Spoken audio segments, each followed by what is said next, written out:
The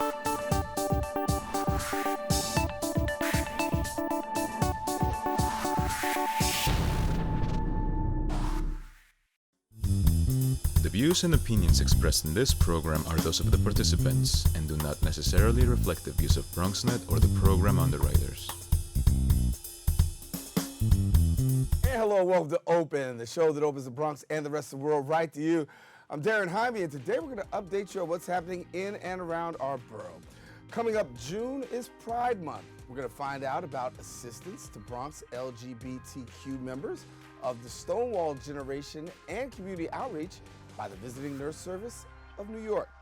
And afterwards, we're going to meet candidates for Congress District 15, Jonathan Ortiz, and also CaringKind partners with Ailey Arts and Education for a dance workshop series for caregivers and individuals with dementia.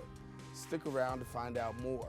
Then after that, we're going to discuss the Urban Wild, an educational agricultural program providing job training to Bronx underserved youth.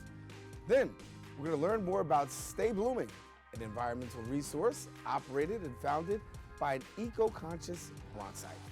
And then self-published author Dawn Bazemore will join us to discuss her book, I Know It Now. So stay tuned because all this and much more is heading your way. Right now, we're officially open.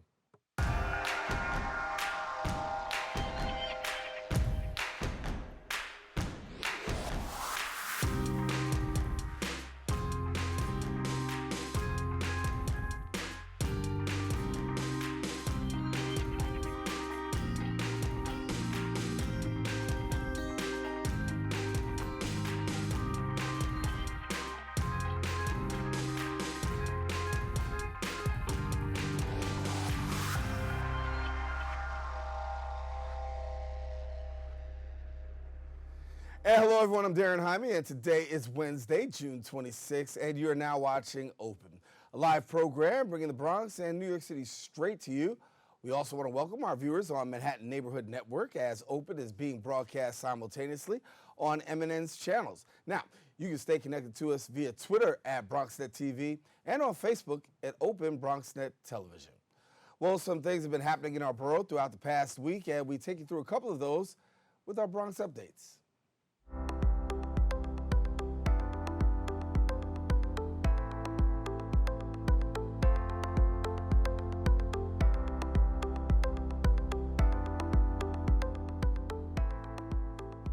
Well, if you've noticed rainbow crosswalks on 3rd Avenue and 149th Street, you've witnessed history. That's because the Bronx became the only outer borough to receive Pride crosswalks. Our BronxNet correspondent, Sonji Lopez, brings us the story. History was made overnight at 3rd Avenue 149th Street with the installation of 2 rainbow crosswalks just in time for Bronx Pride and World Pride, the 50th anniversary of the Stonewall riots in New York City, and the uprising of the LGBTQ community. For the first time ever in the Bronx's history and the first time ever in outer borough history, are painting the crosswalks in rainbow colors in honor of New York City Pride and Bronx World Pride, which we're celebrating this weekend.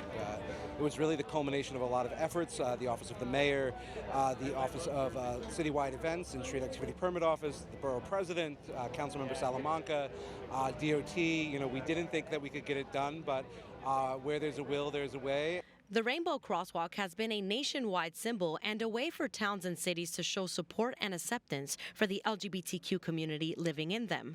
Ed Garcia Conde wondered why the Bronx hadn't installed a rainbow crosswalk before, and as part of the 3rd Avenue Bid Board of Directors, he took the initiative to spearhead this incredible movement. The LGBT community in the Bronx, although we've been visible, it's not visible enough, and visibility matters at the end of the day, and it's just time to basically just tell people that we're here, that we're not going to go anywhere. Soon, the Bronx will have another first, an LGBTQ club, coming to Port Morris following the efforts of World Pride Ambassador and soon-to-be club owner, Audrey De Jesus. I'm going to be the first openly gay lesbian to open up an LGBTQ club in September in the Bronx. It's my 4th time, so 4th is the charm. Let's see what happens. So next time you're on 3rd Avenue, 149th Street, you'll be walking on rainbows. Happy Pride. Reporting for BronxNet, Sonji Lopez. And thank you, Sonji. In health news, Montefiore Medical Center announced their brand new Montefiore Skeletal Center, expanding orthopedic and joint care at the Hutch Center. Now, our Bronx Net correspondent, Arlene Makoko, was there bringing us the story. Welcome to the new Montefiore Musculoskeletal Center located at the hospital's Hutch Center at 1250 Waters Place. President and CEO Dr. Stephen Safier, surrounded by Burke Rehabilitation Hospital President and CEO Jeffrey Minkies, were joined by New York City Councilmember Mark Gioni and others for a ribbon-cutting ceremony to announce their expanded orthopedic and joint care to see patients recover faster and get back to their lives healthier and stronger. I remember being in the waiting room and standing, and everyone kind of looking at me like, hey, like, do you want to sit down? And me going, no, I can't sit down, actually. Ramin Nazir, a student and bartender, was one of the first patients here. Once suffering chronic pain, he is here expressing gratitude for his new life following surgery at Burke's outpatient therapy program. Within 1 week of having surgery, I had my life back. I was working 10 hours a day. I was going to school. Before the surgery, he shared he missed 47% of his classes and thought he was going to fail or drop out. But after his treatment, he experienced a turnaround. I actually ended up graduating this semester with a 3.23 GPA, actually, making the honor roll. And this was all possible because of Montefiore. A second chance at life is how he expressed it, and he's not alone. Meet Scotty, another patient. I've got 2 tremendous rods in my back, 2 crossbars, and 26 screws, and people don't even know that I have any ailment at all, and I don't think I do because of Burke. Scotty, who is facing an uphill battle following his back surgery, today can't thank the staff enough for his recovery. And they got me through 26 weeks of intensive therapy. It was great for me, it was fun, and I've made tremendous progress. Chairman of Orthopedic Surgery at Montefiore Medical Center and the Albert Einstein College of Medicine, Dr. Neil Cabelli, says he reached out to Simone developers, managers of the property, and Burke. The result is this magnificent facility that we've opened today. I came in here broken, helpless, looking to give up, and I walked out of here a completely different person with my dreams, my goals, and I got that fire back too. This music to the ears of administrators here from Montefiore. For BronxNet, this is Arlene Makoko. And thank you, Arlene. That's all for our Bronx updates. We're switching gears now. This month's Pride Month celebration commemorates the 50th anniversary of the Stonewall riots right here in New York City. The Visiting Nurse Service of the New York LGBTQ Community Outreach assists in lessening the stigma and discrimination among older folks within the Stonewall generation, helping those who may be afraid to reach out to healthcare professionals or really just talk openly about their personal health issues. And joining us now to discuss community outreach, the upcoming Pride March, and the LGBTQ healthcare bill of rights is Arthur Fitting. He's a registered nurse at the Visiting Nurse Service of New York. Good to have you. Hi, thank you so much for having me today. Thank you, thank you. So as we talk about Pride Month, honestly, getting information out to this demographic and population is obviously a big push that you guys are doing. Talk to us a little bit about that. Well, the Stonewall generation, the generation of people who are in their 50s, 60s, 70s on up, really have great fear and trepidation in terms of revealing their sexual orientation. So reaching this population is very difficult because a lot of times they don't want it to be known who they are or where they are, and they do not access health care very freely. So we've been going to senior centers, community organizations, we've been going different places to do educational presentations on the LGBT healthcare Bill of Rights, and trying to get people into the community where they are to understand that at Visiting Nurse Service of New York, they can receive home health care in a very safe environment. You talk about knowing their rights, right? And sometimes they're not so familiar with it. Give us a little bit about the rights that they have that maybe they don't know about. Well, the main point of the New York City Department of Health came up with these Bill of Rights, basically because a doctor who started this realized that many patients were approaching her saying that they weren't receiving the correct care. So the basic right is really to receive dignity and to receive gender-affirming care where they are. And also another point, there are 10 rights which people can access online, or they can go to the Department of Health site and download their own Bill of Rights. But also, there's also action that can be taken by the individual if they feel their rights have been violated. And that's simply to call 311 and report the incident to them. Talk to me about healthcare providers, medical professionals. What can they do to make things better for the LGBTQ community? Well, the idea is to really communication. That's really the important piece. Everybody at Visiting Nurse Service of New York wears our LGBT flag pins as a representation that people can talk to us openly about their sexual orientation and gender. And when talking to people in doctors' offices or in hospitals, sometimes there's a great reluctance to self-identify. So it's very important for the providers to understand that this is really something that has to be developed, that communication with the patients. And from your perspective, do you feel like the wall is coming down a little bit? The wall is coming down in certain places at certain times for some people, right? But there's a great deal of work left to be done with this. And so we talk about medical professionals and really healthcare providers assisting the community. There's also the other part of the community actually knowing that these services are actually available. And so I know you go door to door and you've got people coming through. What do you find are some of the biggest challenges that you're facing during this time? Well, I think one of the biggest challenges is definitely the communication, getting the word out. And also, many times they're family members, and many times they're neighbors who have an LGBT person living next to them and realize they're not doing well or they need some help at home. And they definitely can reach out to us at Visiting Nurse Service also and tell us that, to contact this person. We'll be glad to help. I want to go a little bit into the Stonewall generation, very important group, and talk about why you guys are working so hard to connect. It's very important. The Stonewall generation and the Stonewall movement actually took place 50 years ago this Friday. And it was basically after years and years of really being discriminated and a lot of stigma attached and people couldn't live their lifestyles, that this riot broke out for 3 days. And that from that movement started the whole LGBT civil rights for the country and for the world. So we want to let people know that, there's a lot happening.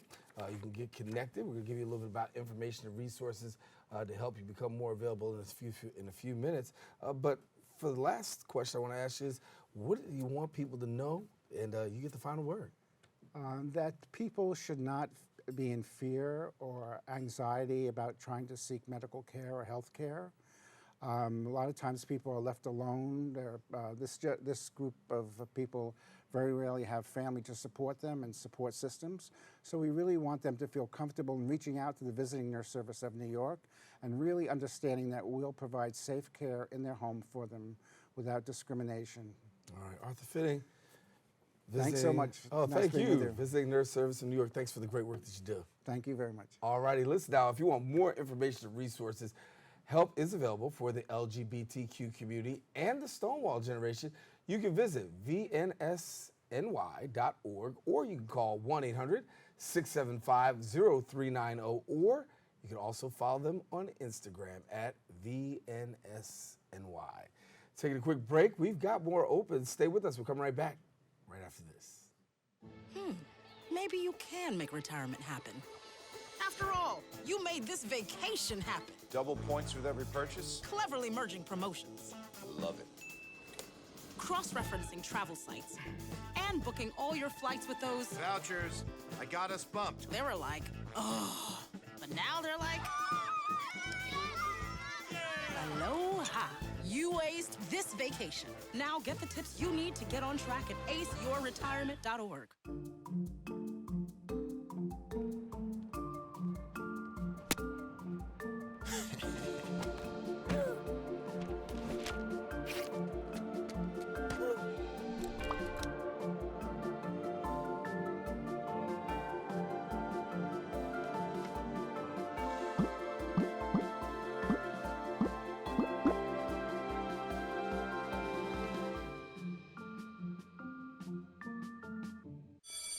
Open up your books to page 360. Did you just look at your phone while you was in class?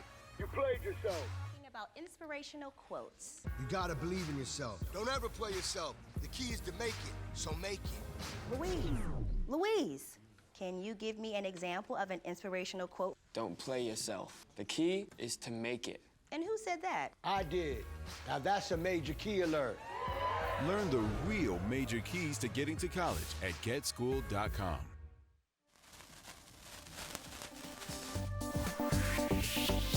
And thank you for staying with us. Several candidates for Congress have emerged to vie to represent District 15 after Congressman Jose Serrano finishes his term. Now, Bronx Net has reached out to all who've officially entered this race, and hopefully we can have them here on set. And we spoke recently to candidate Tomos Ramos, and joining us now, another candidate who we've seen on Open before, not as a candidate, as our financial guy and helping us give some information, but he's here talking from a different perspective now. He's talking about District 15, his candidacy, his issues, and more. Jonathan Ortiz, candidate for Congress, District 15. Good to have you, man. Likewise, thank you for having me. I can't ask you any financial tips now, so I guess I have to talk political, all right? So, first of all, I mean, a lot of people were blown away, said, hey, man, this guy's running for Congress, and we see him here, and he's, talking finances, and now he's running for Congress. What made you decide you wanted to do this? The main reason is the people. I have been a community worker, a community servant all my life. I did the right thing. I followed what my mom said, what my teacher said at PS30 at the Urban Assembly Bronx School for Law, Government, and Justice. I got my degree, and with that degree, I have been able to achieve, I got an opportunity to work and help the community, right? But what ends up happening is that even with you having an education in the Bronx, you're still not making a livable wage. The rents are still rising. There's no affordable housing. Even if you did the right thing, you're paying as if you did them wrong. When you look at District 15 right now, a very wide district, a lot of land to cover, but also a lot of issues. What do you find to be paramount in District 15 that really needs to be addressed? The number one issue in the Bronx is affordable housing. The second issue after that, it's the student loan situation, which is the Bronx is number one in student loan defaults. So, you might want to do the right thing. You might get that MSW, you might want to get that law degree, but that comes with a price attached, and we're not getting financial education in our schools. Financial education is, it's not there. It's just not there, not only in the Bronx, but pretty much throughout the entire United States. I want people, when they see this election, don't just see what's happening in the Bronx. See what's happening across the United States. It's a federal election. So what I'm trying to do is push our socioeconomic problems in the Bronx, right? Bringing them to the light of the national stage so that people in Kalamazoo, the people in San Francisco who are also having affordable housing situation says, you know what, Ortiz from the Bronx, he makes perfect sense because we're having the same exact situations in other parts of the country. So when you look at the issues of the community, you walk the streets, see on Instagram sometimes, Facebook, and you're out there. You're getting the pulse of the community. So what are you hearing as, community concern? The community concerns is that they need a fierce voice. They need someone to stand up to Donald Trump on immigration and say, no, we're not going to have a father and a little girl die at our border. That's what the people need. The problem in the Bronx in particular is that the people that we are supporting, it's because of their last names. It is because of their money. A lot of people are telling me, hey, Jonathan, you're an educator. You're a financial coach, or, you're this guy. They assume I have money. No, I work at a not-for-profit organization. I help clients every single day rise above poverty. This election is not about money. For me, it's not about money. I could have $0 in my bank account right now, and I will still be doing what I'm doing. Because when I decided to major in criminal justice, it wasn't for the money either. Police officers, probation officers, parole, they're not making what they studied for. We do it because we want to protect our communities. We do it because we want to defend our communities. And I'm doing it because I want to advocate for my community. And those are the major, some of the major reasons why I'm doing it. This is some of the major reasons that why a lot of people, keep voting for the same people, because they keep them on, they put up these big advertisements everywhere, I'm doing it because of this, I'm doing it because of that. But in reality, most of them are not even in the district. A lot of them, the people they're running, and I want people to know this. I'm the first one in the country, the first person to put my name on this election. Not because Jose Serrano was doing anything wrong, not because the people there, but because I wanted to make a difference. And so, with all fairness, you did say that you were running actually while he was still, before he actually made his announcement. Yes, I did. Yes, I did. I was the first one to register back in November. And I told myself, my students at Lehman need a better, they need better payment options. They don't need to carry on a debt. The people from Long Island University, where I graduated from, I have friends, I'm 33 years old, who are still trying to make a payment plan for those student loans back in the day. Because when they left school, they did not get a job that paid them what they should have been getting. We are part of that recession of 2008, and a lot of people don't understand that my generation got the bad end of the stick. from 2008 all the way through now, we are suffering because of the decisions of those who do not have a degree and are making decisions for us. I want to ask you a question. You talked about the defaulting of student loans, obviously, and that's sometimes due to lack of employment, as you said, right? So here in the Bronx, we've got this issue of unemployment, where the Bronx is leading with unemployment, but then also you've got this issue of jobs that are actually coming in or businesses coming to the Bronx. Talk to us about that balance here, because are we seeing adequate enough business come to the borough from your perspective in your district to be able to handle and supply those jobs that possibly could go to Bronxites, that possibly could help and assist with what you're talking about? Absolutely. So I think jobs are coming in, but the problem is how many of those people being hired are from the Bronx? How many of those buildings being built are from the people that are in the shelter system right now? All the 60,000 families that are there right now. Because the situation is this. I'm in the shelter system. Why am I in the shelter system? Because I couldn't afford my rent. That puts a dent on my credit report. It puts a dent on my housing record. I applied for the affordable housing building made on 142nd Street and Brook Avenue, but I won't get into that building because the developer says I have bad credit.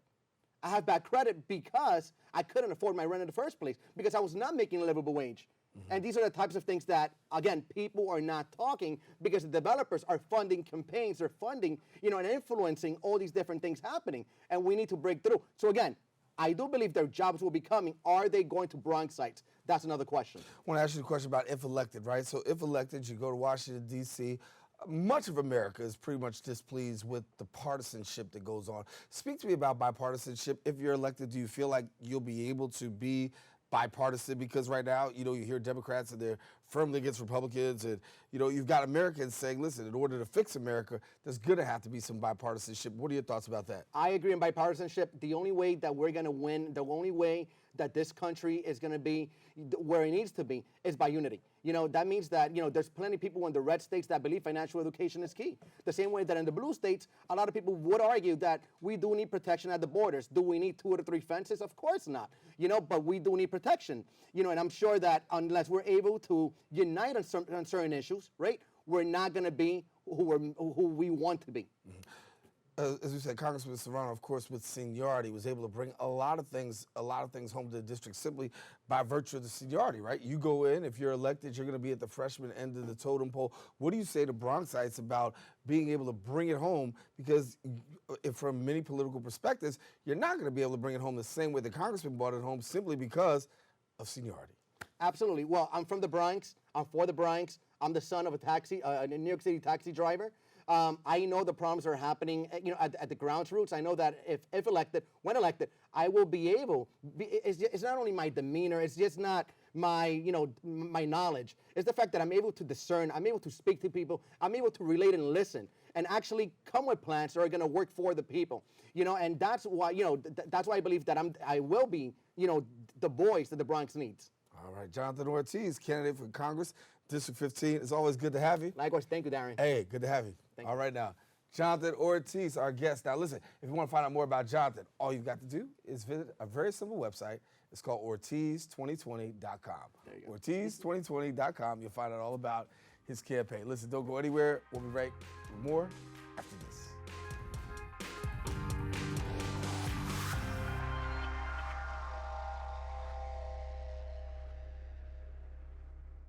Chiru has no choice. She and millions like her walk miles a day for dirty water. But together, we can end their walk by providing clean water close by. Instead of spending hours walking to get water that makes them sick, girls can be in a classroom, and moms will gain back time to care for their families. Sons and daughters can grow up strong, finally free of sicknesses. It's true. When you just add water, you change a life. Learn more at worldvision.org.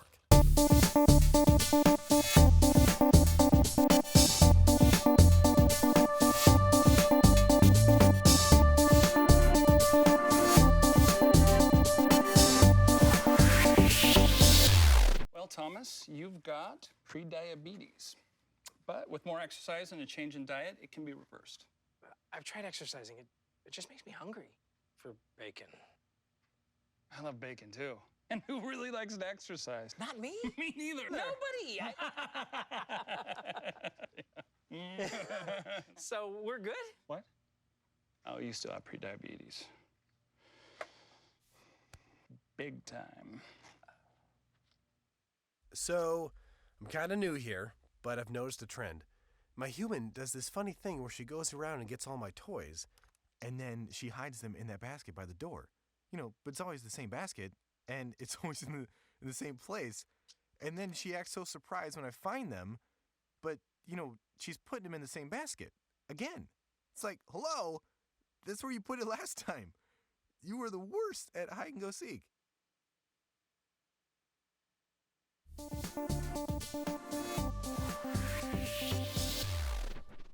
And thank you for staying with us. CaringKind is New York City's leading expert on Alzheimer's and dementia caregiving.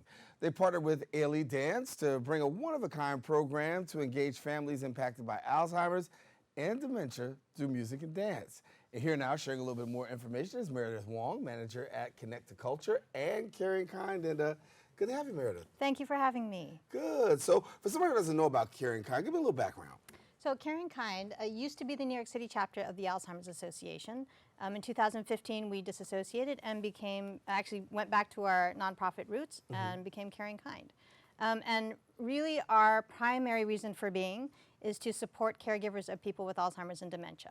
And we do that through support groups, through a 24-hour helpline, through education programs at our offices and around the 5 boroughs.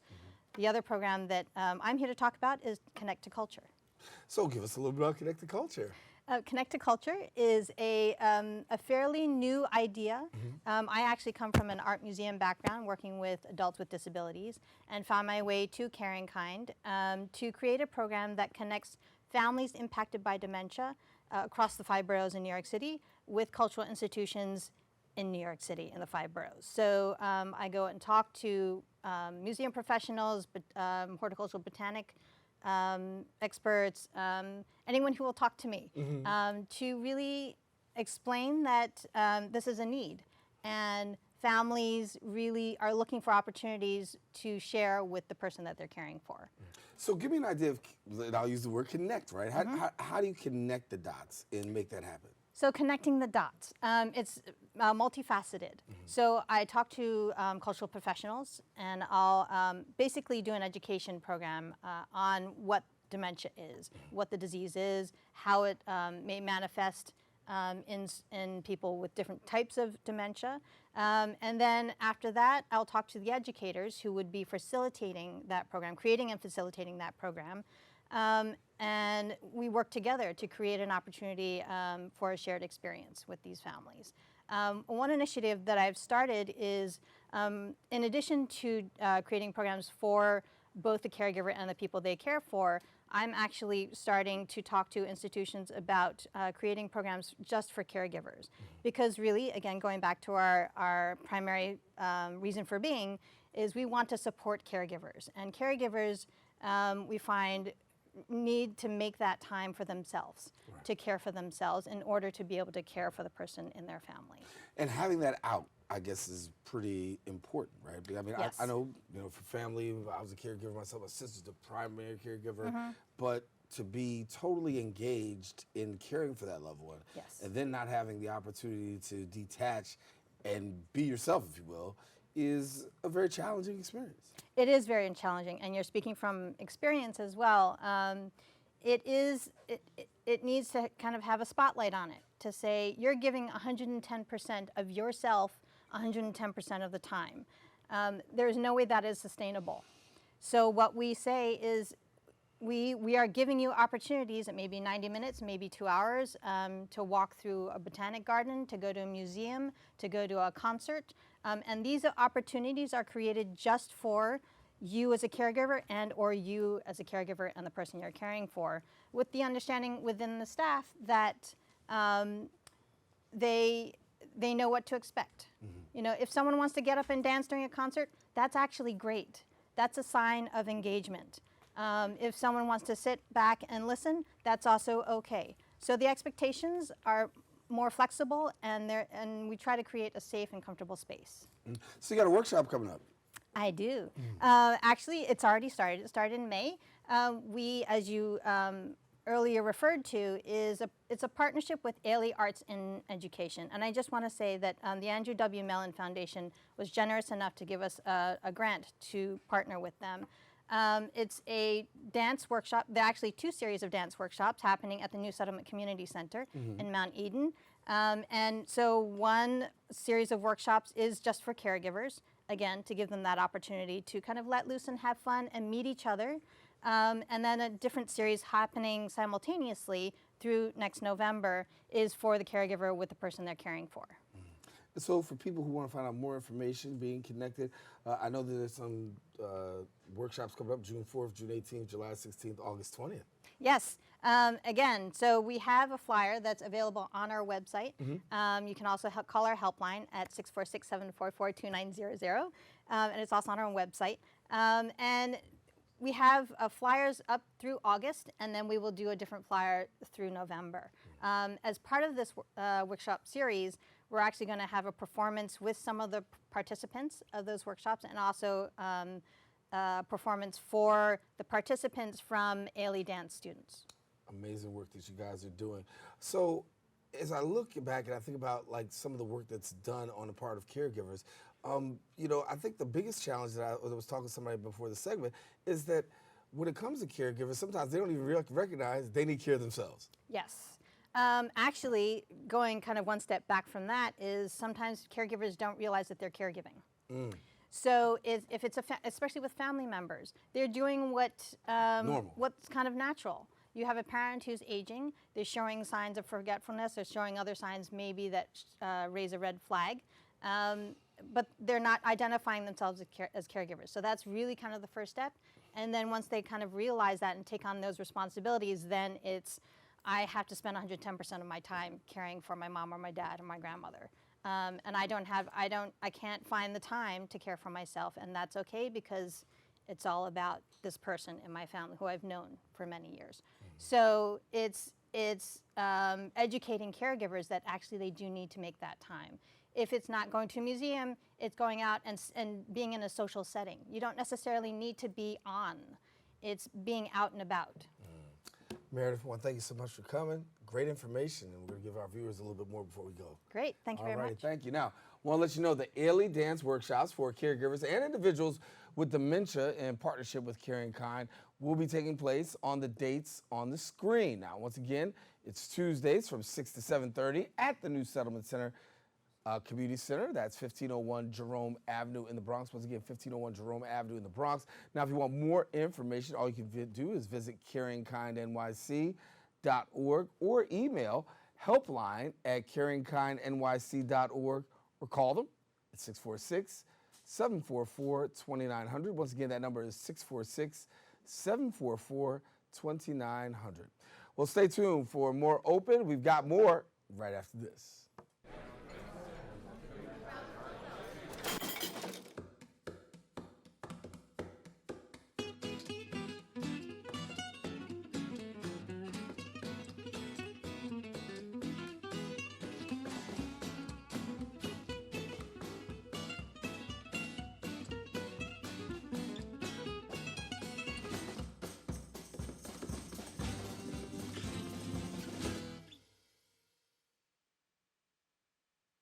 For all the papas out there, let's stop what we're doing and take a moment. A moment to be with our kids. They can be loud moments, goofy moments, sporty moments, dorky moments, kooky moments. Moments where we talk or walk or just hang out. It doesn't really matter. They all count because every time dads take a moment to be with their kids, well, it's pretty momentous. So let's all take a moment to make a moment today. How can I help my daughter with her reading? Searching for help with Dachshund reading. No. Let me try. Sarah's bright, but when she's reading, she has trouble sounding out words. Playing world music. What? I give up. Wait, I was trying to show you how Sarah feels every day. Frustrating, isn't it? Redirecting to understood.org. Join parents and experts at understood.org, a free online resource about learning and attention issues to help your child thrive.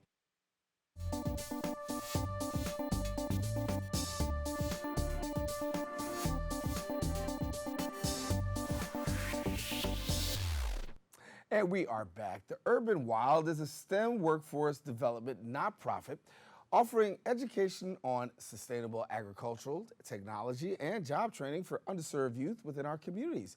And here to tell us a little bit more about it is the CEO, co-founder of the Urban Wild, Samia Lemfadli. And thank you so much for being with us. Thank you for having us. Good. So you got a technology program. Yes. And so give us a little bit about this technology program and the work that it does. Yeah, absolutely. So essentially what we saw in our communities was a lack of access to healthy food, but more so a lack of access to solutions on how to improve it locally.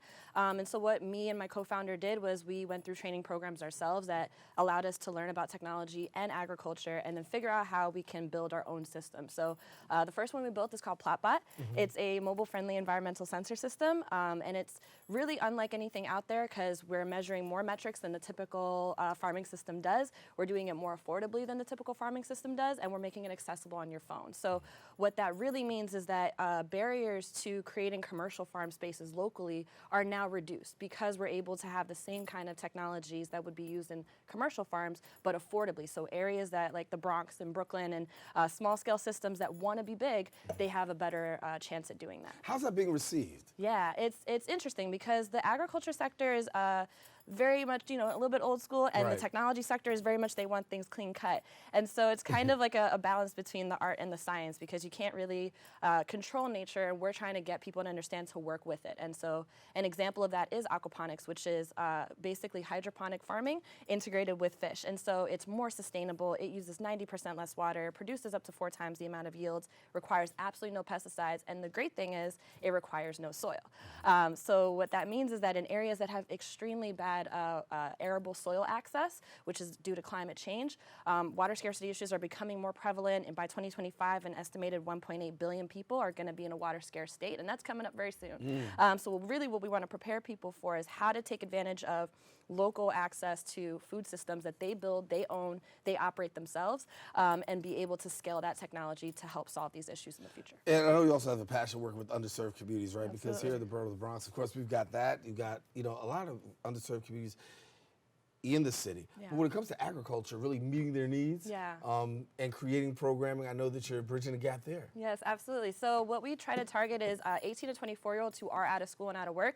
And something that is really important to me for tapping that demographic is because I belonged to that same demographic at one point. And it was workforce development programs in the Bronx, like Perscolas, like Platform by Perscolas, like General Assembly, that really made a difference for me entering the sector and being able to have opportunities to work on projects with Uber and Roku and Cognizant and MIT and be able to have the access to build my own technologies and think outside the box. It was just a really empowering thing for me because, the challenges that come with growing up in areas like we did, they're very limited opportunities, so you have to make them yourself, and you have to tap into the access of resources that are out there. And that's the same story for my co-founder who went through Green City Forest and went through Square Roots and now is founding with me this nonprofit. And so we really believe in it because we've seen it work. And not only that, I ended up working for these nonprofits and able to place in the last 3 years up to almost 300 students in jobs in the last 3 years. Yeah, and they're from the Bronx and Brooklyn and all over, and able to do really impactful things now years later. So we really do believe in this grassroots effort to solve the problems locally, give them the tools to be able to solve it more scalably. Talk to me about locally, because obviously we're here in the borough, and what are the agricultural issues that we are facing right here in our borough? So there's a few different issues. So one is access to green spaces. The green spaces that are out there, like community gardens, we feel have been underutilized and have been under-resourced. And so part of what our model is to go into community gardens that we know are looking to do more. For example, Synergy Urban Garden is where we're kicking off our summer programs with Montefiore and with and our own in-house program. And so essentially they have a greenhouse that has the potential to produce thousands of plants every few weeks and even have an aquaponic system in there, and they want to.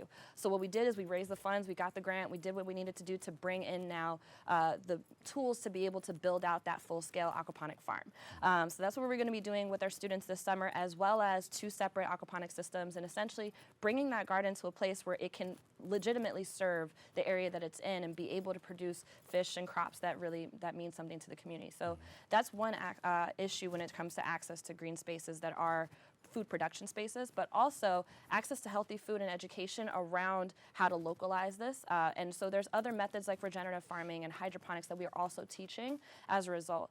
And then lastly is access to the jobs in this sector. That's, for me, is I feel like the biggest pain point was that we talk about education, but we don't talk about how to actualize it sometimes. And so really what we want to do is not only give those skills on how to talk about and how to farm, how to use technology with it to optimize it, and then more than that, how to go into these sectors and create a pathway for your own employment and for your own gainful skills, which we're now seeing a trend toward with the good jobs, 100,000 good jobs in New York that they're trying to commit to, trying to do the Green New Deal with the roofing systems where we have farmers being able to build these systems out. So there are pathways to jobs now for sustainability, for green spaces, and so we really want to tap into that. Before we get out of here, I want to talk about this whole situation. The Bronx has this huge food desert too, Yes, as well. yes. And so, how do we address the issue of, this desert scarcity as we see it here in the borough? Because while we have a lot of great things, scarcity is really prevalent. Absolutely, absolutely. So, and I grew up in a situation similar to that, where in Brooklyn, we didn't have access to affordable, healthy food. So what we do with our systems is that we're not using them to generate revenue for ourselves. We're actually using them so we can supply shelters and food pantries that we know, like we work with The Point. And so we're hoping to essentially pipeline the greens that we're growing there into these kind of channels that are already feeding people and want assistance with that. And so that way we can have more locally accessed healthy food. But really what we do notice is that due to the amount of land that you can utilize for these purposes, it will be challenging to be able to create commercial spaces. And so we need to get to a point where we can build up the workforce and then be able to buy the properties that we know will be able to actually feed the DOE and feed different shelter systems and feed the city. That's our goal. All right. Well, Sammy, thanks so much for coming Thank to be you. with us. I appreciate you. Keep up the great work. I appreciate you. Thank you so All righty. much. Well, to find out more about the Urban Wild, you can visit them at theurbanwild.us. And also follow them on Instagram at Change Food for Good.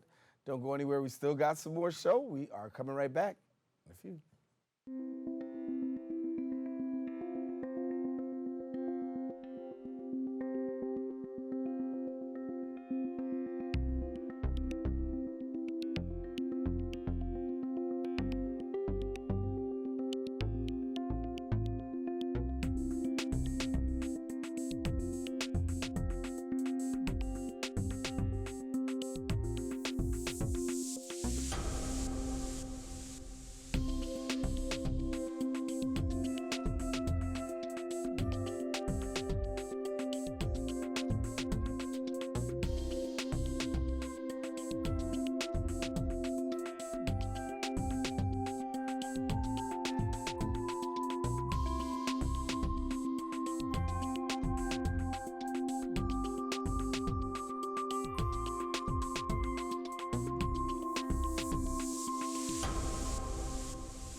And we are back. Stay Blooming is an environmental resource and shop aiming to spread awareness on environmental issues while making information easily accessible. And it was founded by an eco-friendly Bronxite with a mission. And joining us now to share a little bit more is Alyssa Perez, founder of Stay Blooming, and good to have you. Hello, thank you for having me on here. Good, we're glad to have you. Yeah. Keeping us healthy. I'm trying. Try it. So give us this, you're a Bronxite, right? And you got some great resources, and you really dug down your heels in trying to improve the community. Yeah, Stay Blooming started back in February 2017. It initially started as a blog where I just wanted to start the conversation by talking about it myself. I noticed that a lot of the time people weren't allowed to, they didn't feel like they didn't have a voice, and the reason why was because they didn't have an outlet to use their voice, because everyone does have a voice. So what I decided to do was start my blog and just jumpstart it by talking about these things, making the information accessible via my website and using Stay Blooming on social media. So by doing that, I've actually encountered that a lot of people want to learn this information, and it's just a matter of starting and doing it. You do a good job of raising awareness about eco-consciousness, right? Yeah. But for somebody out there that's watching right now, says eco-conscious, that's a big, deep word. Yeah. Break it down so somebody understands exactly what we're talking about. So for the most part, I think it's really hard for an individual to find where they stand in terms of this big globe that we are on. And one thing that brings it all close to home is to find that one thing that means something to someone. So every conversation pretty much looks the same, looks different when depending on who you talk to. So for someone who is a homeowner, that conversation of being eco-conscious might look different for them. Someone who lives in NYCHA might have a different conversation with them. Someone who lives in like a more suburban area who's right in the city. It really depends on who I'm speaking to. But for the most part, eco-consciousness is just knowing where you as an individual stand with the environment, learning how to be an environmental steward. So that means just like cleaning up after yourself, knowing about your impact, whether you're driving to work, biking to work, or even just like how you get your food, where you buy your food. Is it local? Is it somewhere that's transporting it like by barge or like from a different country or something like that? It really matters. And so how does that make the difference? So emissions, carbon emissions. I mean, we all know that climate change is a big thing right now.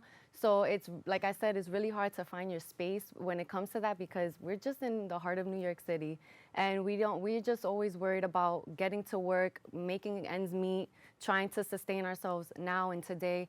But when you're trying to think of like your food and where you get it from, you have to consider how things are traveling. You have to consider who are the laborers. You have to consider how much water consumption goes into the crops that we're eating. And things like that, they're hard to really grasp because you're not doing it. But when you do get involved in like the foodway at Concrete Plant Park, you get to a sense of, well, this is what gardening is like. This is how much labor goes into it. This is how much water a crop like this needs for it to get to me. And when you think of those things, it's better, it makes you a better steward for the environment because you're aware of all these aspects. You got an amazing event coming up July 7th. Yes. This is going to be a Concrete Plant Park cleanup. Yeah. And you're organizing a cleanup. So yes. What do you want people to know and how do you want people to take part? So for the most part, you can find me on I Stay Blooming, and that's where I do a lot of my like activist outreach work. And the cleanup is going to take place it's around Whitlock on the 6 train line. So if you're familiar with the Bronx, the park is right around that area. The park also has a foodway, so we just really want to keep it clean. And we're going to do a thorough sweep of the entire park and just try to pick up anything we see. It's really not hard work. It's just a matter of getting your hands dirty and being willing to work. This isn't your first time at the rodeo. You've done this No, quite a it's few not. times. Yeah. What gives you your passion in doing this? I mean, growing up, my grandfather raised me to have a like strong connection to the environment, to like respect it, and to not only respect it, but to learn how to thrive in it by taking care of it. And I think that that's something that was really ingrained deep in me. And now I'm currently studying for my my BA in environmental studies, and I feel like it's kind of coming full circle because I would like to keep everything I've learned in the Bronx. So you got this community cleanup July the 7th, and then coming up after that, what else you got coming around? I really want to just keep doing these cleanups, to be honest. I think the more people who get involved and do the volunteer work, it really just plants seeds of, do I want to litter? Do I want to keep taking care of my environment? Do I want to keep volunteering? Do I want to do more work? And I think that planting of the seed to provide a future thought is really what I want to do. So, about connecting with people, right? I think you're working very hard to connect with people. Yes. Are you finding that people are becoming more and more connected? I think so, yeah. I get so many messages about, like just from people being grateful that I decided to repost something, to share some insight that I have. And I think that when people see something, like I said, that connects to them or they just find interesting right on the spot, they're just like, this is my world, this is where I live, and this is what I need to be paying a little bit more attention to. Also, you have a shop with some eco-friendly goods? Yeah, I don't like to pay too much attention to it because I mean, it's lovely to be a small business, but it's not the heart of what I'm doing. I think I just would like to provide those alternatives for people. So for the most part, I sell things like alternatives like bamboo toothbrushes or bamboo cutlery. I have a host of different types of cotton bags. And the reason why I do it is just so that people have that access to it. And also they're all at low price points because that accessibility of information really matters to me just as much as the product. Yeah, and we talked about accessibility of information. A lot of people don't have this information. No. A lot of people aren't aware. What do you think it's going to take in order to turn the corner so more people are aware? I mean, we talk about climate change, we talk about all these great things that are, well, not great, but you talk about all these challenges that are happening, and there's some great work that's actually going into it. But you still find that, like in the borough of the Bronx, there's still a lot of people who are on their hustle, their grind, and they just don't know. So what do we do to get them in there? It's just a matter of finding what matters to that person. I think it's really hard to see yourself and where all of us fit in. Like sometimes I think like, what am I doing this work? It's so much. But at the end of the day, when you're able to just do a little bit, I really truly believe every bit counts. So if you're not able to do everything, it matters when you just do what you can.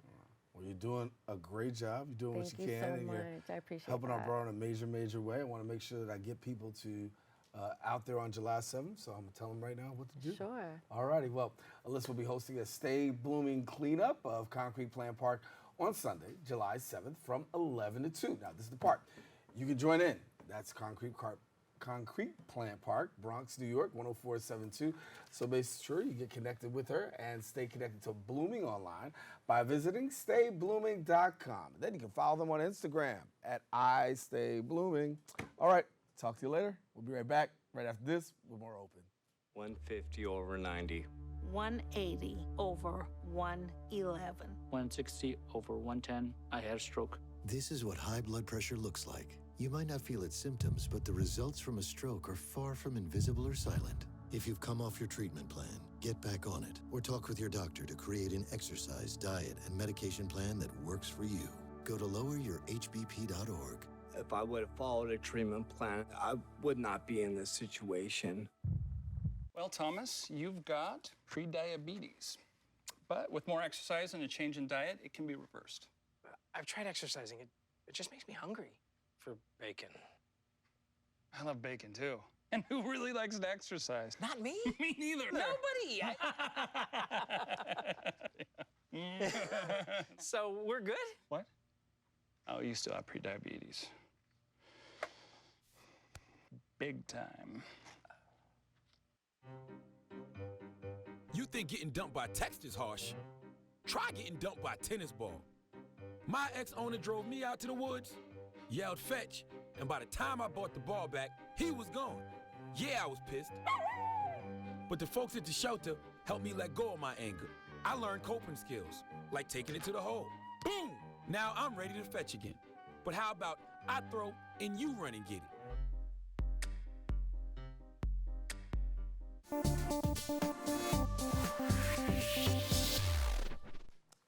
Our next guest is a self-published author with a brand new book on personal trials and triumphs titled, I Know It Now. Joining us now to share a little bit more about her book and what it's all about is author Dawn Bazemore. And Dawn, good to have you. Thank you for having me. Good. So you know it now? Yes.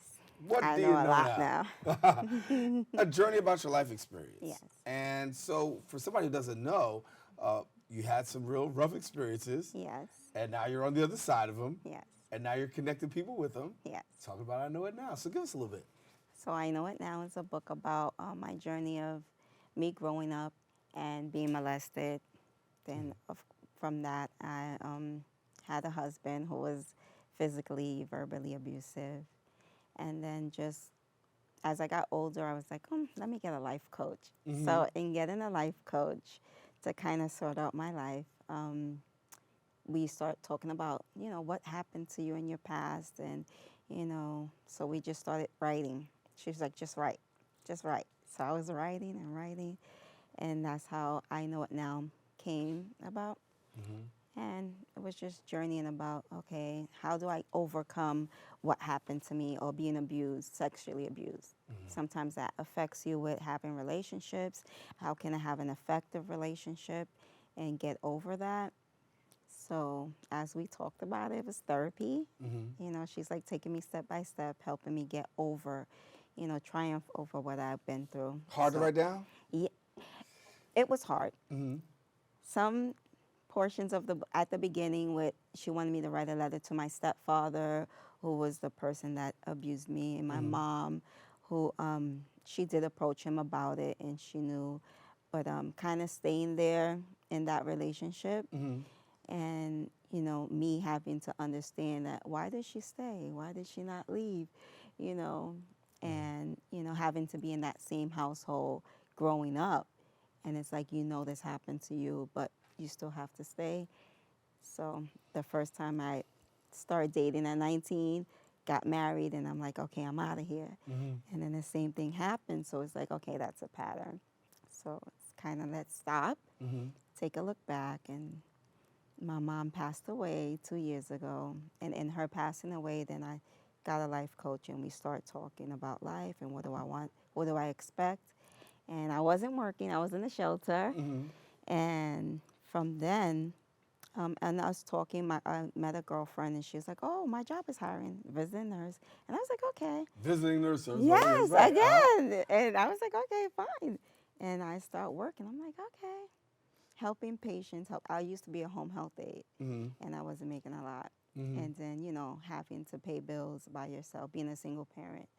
And I had 2 kids at the time. So, and being a single parent, I was like, I need something more. I need more. And I got the job, which corporate America. It's behind the scenes. You don't see us. So helping patients still, though. Right. It was working with patients still, but just helping them attain, you know, the hospital bed or get those items. So it was awesome. Let me ask you about overcoming, right? What was the biggest thing that enabled you to be able to overcome to be able to write this book? So I think just my insecurities. I was very insecure. I used to walk with my head down, very shy. I never talked a lot. So in writing the book, it's helping me to get out of the shell slowly, but surely, gradually. I don't walk with my head down anymore, so I kind of lift my head up.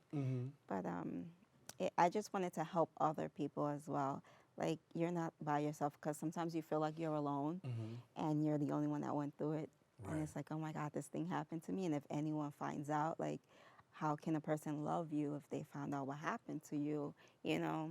And like, okay, will that person abuse you as well? But then just overcoming stigma is just like, okay, so this happened to me, I'm broken. Like, I'm gonna be broken forever. Right. Like, am I not gonna succeed? Am I gonna stay stuck? You know, so it's like, it was a challenge. And then going back to what happened when you were a kid is like, oh my God. So I cried during the book, and I laughed, and I'm happy of where I am now. You know, it was a journey. Yeah. A lifelong journey. Yes. Dawn Bazemore's book is available. It is called I Know It Now. And congratulations on being the author and all the great work that you're doing with that. And we look forward to more people getting your book. Yes. All righty. Well, listen, I Know It Now by Dawn Bazemore is now available for purchase on Amazon. All you got to do is check it out or stay connected to Dawn on all her social media at author Dawn Bazemore, and you can connect with her there. Unfortunately, we've come to the end of our show today. I want to thank all of our guests for joining us.